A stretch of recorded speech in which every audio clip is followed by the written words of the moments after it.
আসসালামু আলাইকুম। সবাই কেমন আছেন? আশা করি ভালো আছেন। খুবই আনন্দ দিন কাটতেছে আপনাদের। পহেলা বৈশাখ পালন করতেছেন। বলতেছেন, "এসো হে বৈশাখ, দেখা হবে বটমূলে।" আপনি বটমূলে গিয়ে কি করবেন? সেখানে তো যায় বিধর্মীরা। বটমূলে গিয়ে সেখানে বটগাছের ওখানে পূজা করে থাকে। আপনি ওখানে গিয়ে কি করবেন? আপনি তো একজন মুসলিম সন্তান, মুসলমানের সন্তান। আপনি বটমূলে গিয়ে কি করবেন? পহেলা বৈশাখের নামে আপনারা যে বিভিন্ন শরীরে অঙ্কন তৈরি করেন এবং বিভিন্ন জীবজন্তুর ছবি, জ্যান্ত জীবজন্তুর ছবি তৈরি করে থাকেন, এটা তো ইসলাম অনুযায়ী, ইসলামের দিক থেকে হারাম ঘোষণা করা হয়েছে। আর বটমূলে গিয়ে আপনি যে পাপ কুড়াইতেছেন, ইসলাম সেটা কি সমর্থন করে না কি করে, সেটাও তো আপনার ভাবার দরকার ছিল।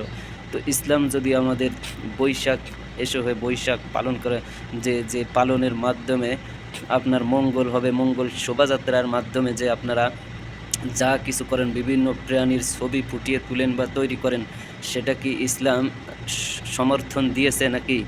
ইসলাম যদি সমর্থন না দিয়েই থাকে, তাহলে আপনারা বিভিন্ন জীবজন্তুর ছবি তৈরি করে তাদের থেকে কি মঙ্গল কামনা করেন নাকি আল্লাহ তাআলার কাছে মঙ্গল কামনা করেন?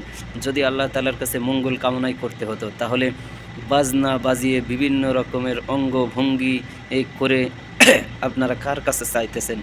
চাওয়ার একমাত্র মালিক তো হচ্ছে আল্লাহ। আল্লাহ তাআলাকে খুশি করতে হলে তার কাছে দোয়া করতে হবে এবং যেইভাবে চাইলে তিনি খুশি হয়ে দিবেন সেইভাবে তো চাইতে হবে। বিভিন্ন রকমের অঙ্গভঙ্গি দিয়ে, বাজনা দিয়ে, ড্যান্স দিয়ে যদি বিভিন্ন প্রাণীর ছবি নিয়ে এসে তাদের কাছে চাওয়া হয়, তাহলে তারা কি ক্ষমতা রাখে আপনাকে আপনার পুরা বছরটা মঙ্গল করার কি শোভাযাত্রা দিয়ে কি বয়ে আনবে? সেটা একটু ভেবে চিন্তার বিষয় ছিল আপনাদের।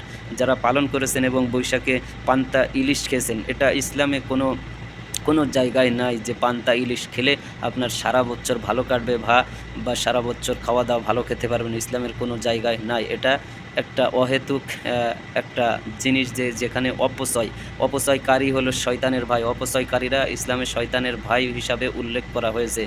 এই পহেলা বৈশাখ উপলক্ষে যত কোটি কোটি টাকা খরচ করা হয়, সেই টাকা যদি কোনো গরিব দুঃখী অসহায়ের মাঝে খরচ করা হতো, তাহলেই কিন্তু আপনার অনেক মঙ্গল হতো, অনেক ভালো হতো।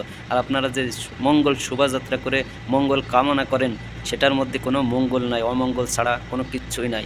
অতএব বলবো, যেহেতু আমরা মুসলমান, আমাদের সংস্কৃতি হলো ইসলামী সংস্কৃতি। অপসংস্কৃতি আমাদেরকে কি করতে হবে?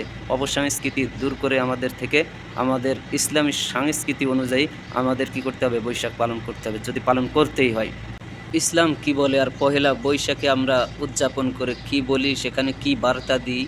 আমরা কি বিজাতিদের সংস্কৃতি আঁকড়ে ধরেছি নাকি ইসলামী সংস্কৃতি আঁকড়ে ধরেছি, সেটাও আমাদের কিন্তু ভেবে নেওয়া উচিত। 2 দিন আগে আমরা মুসলমানের জন্য, ইসলামের জন্য, মুসলিমদের দ্বিতীয় কাবা জন্য আমরা কিন্তু ঝাঁপিয়ে পড়েছিলাম। তারপরের দিন আবার বিজাতিদের সংস্কৃতি নিয়ে কেন এত উৎসব আয়োজন?